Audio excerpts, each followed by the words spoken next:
This place was the hub of scholars from across Asia in the ancient times.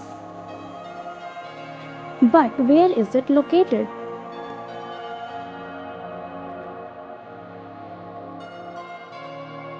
Many of you might know it. Yes, you guessed it right. The university is situated in Rajgir, Bihar, in India. But क्या आपको पता है that in ancient times this marvelous university was burnt and destroyed into ashes? This university is a result of extensive archaeological surveys and excavations. We are proud that we live in this country.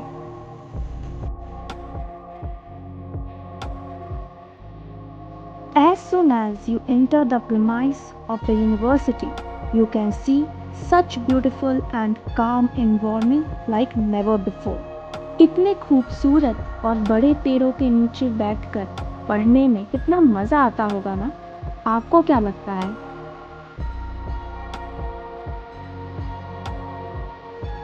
और हाँ, मैं अपने बारे में तो बताना भूल ही गई.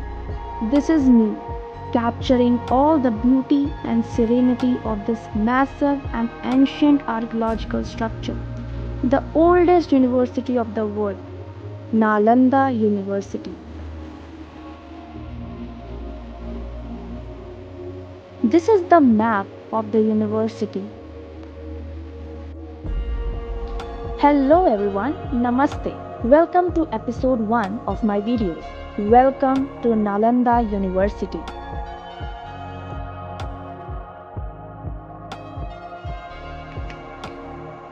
This university was founded in the period of Gupta dynasty. Over time, it became a prestigious Buddhist monastic university, attracting scholars from across Asia, including China, Korea, Japan, Tibet, Mongolia, Sri Lanka. तो इस यूनिवर्सिटी को explore करने से पहले इसके history के बारे में जानना बहुत ज़रूरी है. नालंदा यूनिवर्सिटी का डिस्ट्रक्शन इतिहास के सबसे बड़े लर्निंग सेंटर का अंत था. In the year 1193 CE, Nalanda University was destroyed by the Mughal Emperor Bakhtiyar Khilji. Thousands, even lakhs of manuscripts were burnt into ashes.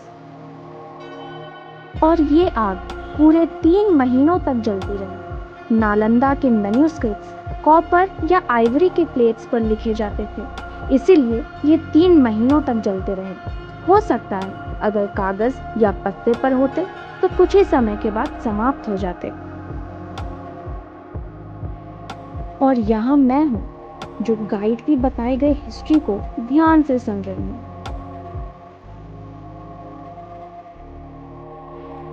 Now we are proceeding towards the rooms that were built for the students to live. यहाँ की दीवारों में कुछ अलग ही इतिहास छुपा.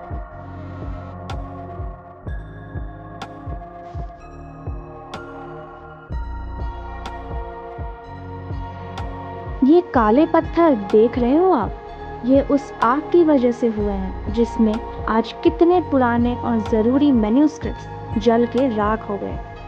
और यहाँ मैं पापा को वीडियो के लिए पोज देती हुई.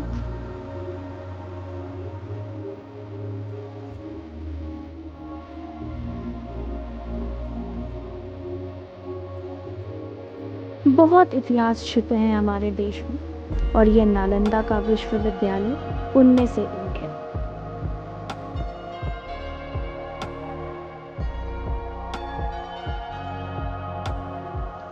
ये जो आप देख रहे हो, ये सबसे बड़ा स्ट्रक्चर है जो खुदाई में निकला था.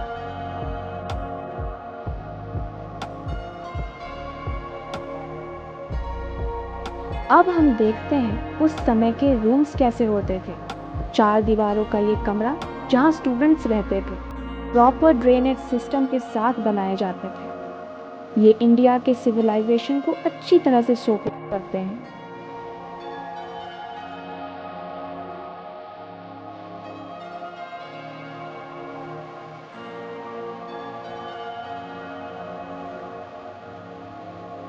यहाँ पे गाइड हमें इस यूनिवर्सिटी के ड्रेनेज सिस्टम के बारे में समझा रहे थे.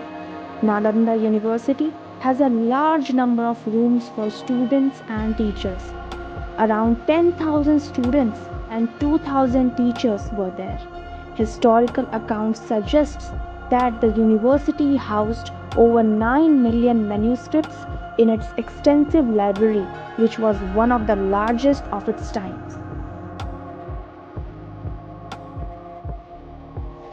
These manuscripts were stored in different sections of the library, with the two most famous buildings being Dharmaganja, that translates to the main library, and Ratnasagar, that means the ocean of gems. The manuscripts covered a wide range of subjects that attracted scholars from all over the world.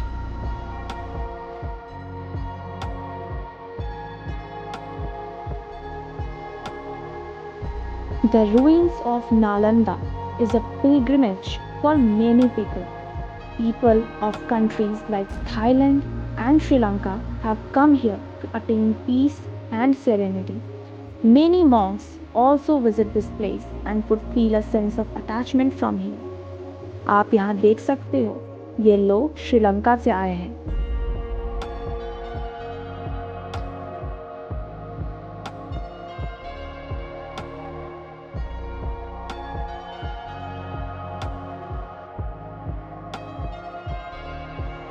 यहाँ मैंने सोचा कि मैं भी अपनी थोड़ी recording कर लेती हूँ. Our Prime Minister Shri Narendra Modi inaugurated the new campus of Nalanda University on June 19, close to the site of ancient ruins of Nalanda as an international university. Nalanda is not just a name. Nalanda is an identity, an honor, a value, a mantra, a pride and a saga. पहले Nalanda university कुछ इस तरह दिखती थी, अब इस तरह दिखती है.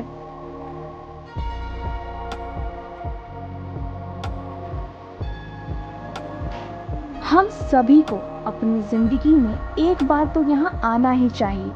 अपने देश, अपने इतिहास को जानना और समझना किसको पसंद नहीं होता. यहाँ आने के लिए आपको एंट्री गेट पर एंट्री टिकट लेनी पड़ती है. दैट इज ₹40 पर पर्सन. यहाँ पे बहुत सारी मोनेस्ट्रीज हैं, जैसे कि आप देख सकते हो. ये है monastery number 5. Proper sanitation, plantation and cleanness के साथ इस जगह को मेंटेन किया गया है. We as citizens of India should also hold responsibility to keep this place clean.